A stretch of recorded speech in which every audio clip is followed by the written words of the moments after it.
So you get done with SOI and you head out to the 3rd Marine Regiment in Hawaii. Yeah. So how was that when you're checking in? Yeah. Well, we pulled in, and as soon as we pulled the bus in, the seniors, they had all just got back from Hadith of the Triad. Ooh. And had a hard deployment. They got the shit kicked out of them, and so we pull in, and there's no empathy there, and so we pull in, and they're throwing beer bottles off the deck, and they are all hammered. It's in the middle of the night, and so it's like, welcome, but it was awesome. I was honored to be out there. And then how long did it take for the sniper billet to open up and for you to get that? Yeah, so it was I think it was like around February. So I got there in October, so September, October. No, so I got there in October, November. So November time frame. I think I got to Hawaii October, November time frame, and then it opened in January, February time frame. Isn't it hard to get a sniper billet? Did you get lucky? Yeah. Being a new guy getting a sniper billet? Yeah, so I did. So I was actually the youngest sniper in the Marine Corps in 2007. So what happened is I had ran the NDOC. So you have to run an NDOC to be part of the platoon. So you come in, and then like you're on probation. So you run a huge NDOC. You come in, you go on probation, and then you start. Usually you would go on deployment, and then after deployment you go to school. Well, they had a couple school slots open up, and they basically gave me the option of you can either go home on pre-deployment leave, because we were heading to Iraq. You can either go home pre-deployment leave, or you can go to sniper school. How old were you? I was 18. How many milliseconds did it take you to make that decision? Oh yeah, I said I've been with my family for 18 years. I'm all good. Oh man, that's awesome. And then Marine Corps Sniper School. That's a hardcore school. Yeah. And 50% attrition rate. Yeah. We had SEALs in it with us. Yeah, and our early SEAL snipers, and I don't know the full. I'll bring a sniper on here someday that knows the whole history of the SEAL sniper program, but it's deeply rooted in the Marine Corps sniper program. Deeply rooted, just like all of our training is rooted in the Marine Corps Scouts and Raiders. There's a lot of crossover in those early days, but the Marine Corps sniper program. Now everyone's going to think, that's a civilian's going to think like, oh, you're sitting on a gun shooting, but that's not really the hardest part, is it? That's like 5% of the job. Like I would say it's less than that. The communication piece of it, the mission planning, there's so much. You literally are the the commanders, the battalion commanders' trigger finger. Mm-hmm. Mm-hmm. You guys do heavy stalking, right? Oh yeah. That's just a gut check. And how much did you weigh at this point? Probably about 180. Okay. 185. And it's where do you guys do your stalks? We were in Hawaii, so I went to Hawaii Sniper School. Okay. And we do them out in the Kahukus, out in just dripping sweat. Oh, laying in terrible.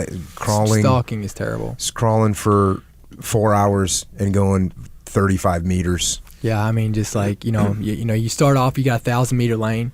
And they put an observer up, and they're using the best glass there is, and they're sitting on this truck, and you have to move up, and you got to get within a certain distance, and whatever they tell you, and then you got you'll have to veg up, and whatever you take the shot, you can do whatever you you take a shot with a blank, okay, and then they come over, and so. They put a walker on you. A walker on you. And then they try to walk, back and forth. They try to find you. If they see you or anything, then, you lose.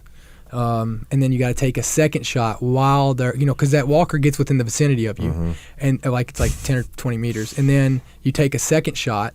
And if they see anything, then you fail too. So it's, Yeah. And what's a walker?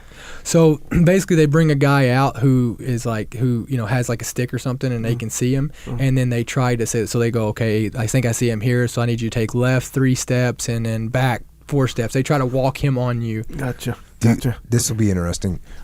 When they get to you, do they say "sniper at your feet" to the guy? Huh? Yeah. You have to say it. Sniper at your feet. So that's the same thing that they say in the SEAL Sniper School. That's what they say. They get there and they go, okay, sniper at your feet. They go, yep, you're busted, you fail. 3 steps left, 2 steps up, sniper at your feet. Yep. And they'll say, nope. You know what I mean? And so there's the crossover. That shows you that stuff is rooted together. And there's a guy by the name of Skinta who was one of your instructors. You were one of your instructors, right? Yeah. And here's a going back to the book. Skinta told us about a sniper team in an Overwatch in a half-constructed building in Ramadi in 2004. It was a warm, dull day, and after several hours, they dozed off and never awakened. Insurgents sneaked up and shot all 4 Marines in the head. They left behind a high-powered M48A3 and its excellent Schmidt and Bender scope.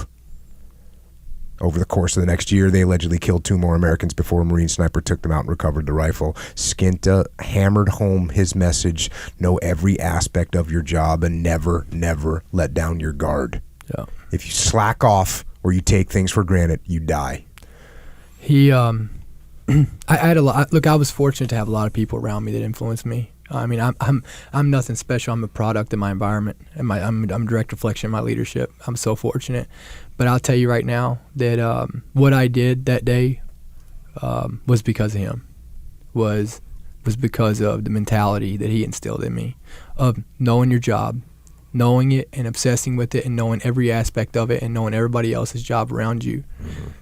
And then when you know your job and you know what's right, you do that. You don't worry about what everybody else says.